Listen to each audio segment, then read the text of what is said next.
Assalamualaikum warahmatullahi wabarakatuh. Perkenalkan, nama saya Arum Dalilah dengan NIM A1B1190017 dari kelas reguler D. Di sini saya akan menjelaskan materi tentang memahami kohesi dan koherensi dalam wacana. Sebelum saya membahas tentang materi tersebut, terlebih dahulu saya akan menjelaskan singkat apa itu wacana. Nah teman-teman, apa sih wacana itu? Wacana merupakan padanan diskurs, yakni bentuk tataran bahasa yang lebih luas daripada kalimat. Wacana memiliki tautan yang padu, memiliki proposisi atau pernyataan yang mengandung makna yang utuh atau informasi yang lengkap yang akan disampaikan kepada pembaca atau pendengar. Wacana diwujudkan dalam bentuk karangan yang utuh seperti novel, buku, ensiklopedia, dan sebagainya. Nah teman-teman, itu adalah penjelasan singkat tentang wacana. Selanjutnya, saya akan membahas materi saya, yaitu memahami kohesi dan koherensi dalam sebuah wacana. Teman-teman tahu nggak sih apa itu kohesi?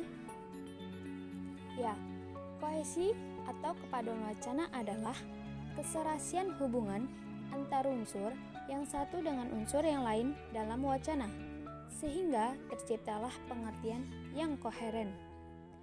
Kohesi mengacu pada aspek bentuk atau aspek formal bahasa, dan wacana itu terdiri dari kalimat-kalimat. Tarigan pada tahun 1987 menyatakan bahwa kohesi atau kepaduan wacana merupakan aspek formal bahasa dalam wacana. Dengan kata lain, bahwa kepaduan wacana merupakan organisasi sintaktik, wadah kalimat-kalimat yang disusun secara padu dan padat untuk menghasilkan tuturan. Kohesi atau kepaduan wacana banyak melibatkan aspek gramatikal dan aspek leksikal, sehingga penanda yang digunakan untuk mencapai kepaduan sebuah wacana juga termasuk kedua aspek tersebut. Penanda yang dipakai untuk menandai kohesif tidaknya satu wacana meliputi pronomina, substitusi, elipsis, konjugasi, dan leksikal. Penanda yang digunakan untuk mencapai kekohesifan wacana sebagai berikut. Yang pertama, pronomina. Disebut juga kata ganti. Dalam bahasa Indonesia, kata ganti terdiri dari kata ganti diri, kata ganti petunjuk, kata ganti empunya, kata ganti penanya, kata ganti penghubung, dan kata ganti tak tentu. A. Kata ganti diri. Dalam bahasa Indonesia termasuk saya, aku, kami, kita, engkau, kau, dan kamu. B. Kata ganti petunjuk. Dalam bahasa Indonesia termasuk ini, itu, sini, sana, di sini, di sana, di situ, ke sini, dan ke sana. C. Kata ganti penanya. Dalam bahasa Indonesia termasuk apa, siapa, dan mana. D. Kata ganti penghubung. Dalam bahasa Indonesia yaitu yang. E. Kata ganti tak tentu. Dalam bahasa Indonesia termasuk siapa-siapa, masing-masing, sesuatu, seseorang. Yang kedua, substitusi merupakan hubungan gramatikal, lebih bersifat hubungan kata dan makna. Substitusi dalam bahasa Indonesia dapat bersifat nominal, verbal, klausal, dan campuran. Misalnya satu, sama, seperti itu, rupa-rupa, dan demikian pula. Yang ketiga yaitu elipsis. Elipsis ialah peniadaan kata atau satuan lain yang wujud asalnya dapat diramalkan dari konteks luar bahasa. Elipsis dapat dikatakan juga penggantian nol, sesuatu yang ada tetapi tidak diucapkan atau tidak dituliskan. Yang keempat yaitu konjungsi.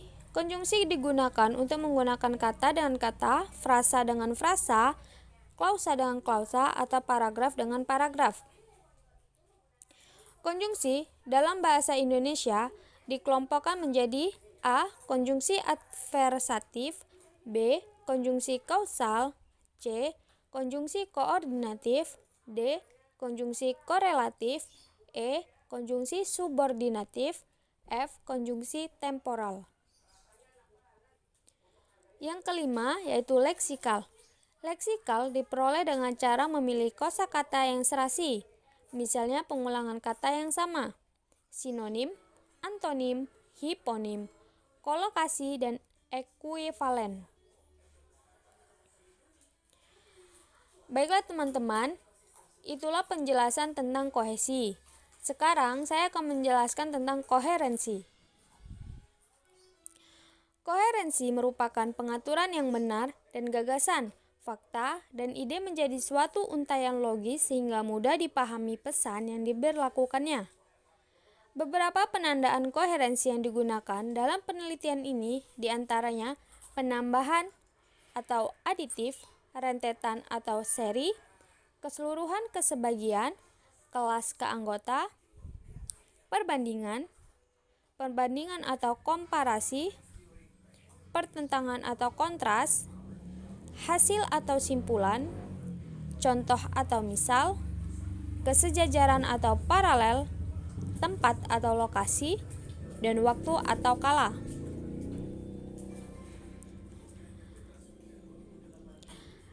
Yang pertama yaitu penambahan. Penandaan koherensi yang bersifat aditif atau berupa penambahan antara lain dan, juga, selanjutnya, lagi pula, dan serta. Yang kedua yaitu rentetan atau seri. Penanda koherensi yang berupa rentetan atau seria berarti pertama, kedua, berikut, kemudian, selanjutnya, akhirnya.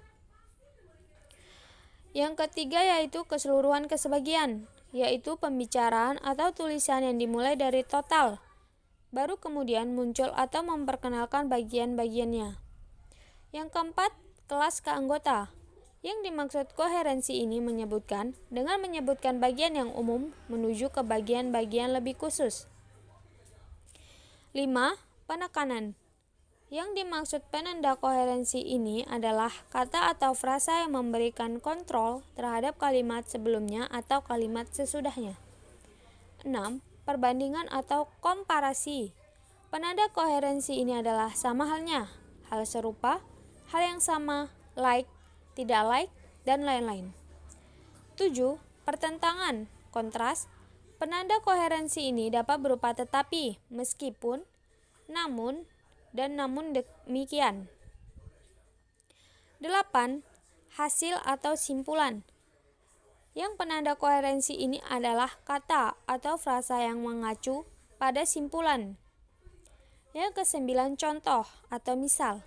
Penanda koherensi ini dapat berupa antara lain umpamanya, misalnya, dan contoh. Ke-10, kesejajaran atau paralel. Ke-11, tempat penandaan koherensi antara lain di sini, di situ, di rumah, dan lain-lain. Yang 12, waktu atau kala. Penanda koherensi ini antara lain mula-mula, sementara itu, tidak lama kemudian, dan ketika itu. Baiklah teman-teman, itulah penjelasan singkat tentang memahami kohesi dan koherensi. Naik delman pergi ke kota, jangan lupa membeli alpukat. Demikian penjelasan dari saya, semoga bisa bermanfaat. Saya akhiri, Assalamualaikum warahmatullahi wabarakatuh. Terima kasih.